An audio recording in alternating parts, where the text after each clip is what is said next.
Azərbaycan Respublikası Baş Prokurorunun müavini Azərbaycan Respublikasının hərbi prokuroru Xanlar Vəliyev vəzifədən gedib. Yeni hərbi prokurorun kim olacağı rəsmi olaraq bəlli olmasa da, müəyyən təxminlər irəli sürmək mümkündür. Hərbi prokuror vəzifəsinə gəlməsi ehtimal edilən şəxslərdən biri İlqar Qılıcovdur. 1966-cı ildə anadan olan İlqar Qılıcov Ali Məhkəmənin hakimidir. O, prokurorluq orqanlarında müxtəlif vəzifələrdə çalışıb. Bu posta real namizədlərdən biri hərbi prokurorun müavini Ədliyyə General-Mayoru Şəfahət İmranovdur. 1972-ci il təvəllüdlü olan İmranov müavin olana qədər prokurorluq orqanlarında müxtəlif rəhbər vəzifələrdə də çalışıb.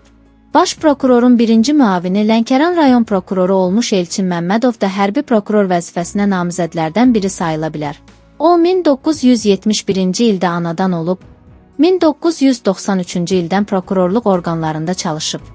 Şəki və Mingəçevir prokuroru vəzifələrində çalışmış, hazırda baş prokurorun müavini olan Elmar Camalov da sözgedən posta namizədlərdəndir. 1969-cu il təvəllüdlü Camalov 5 ildir ki, müavin vəzifəsində çalışır.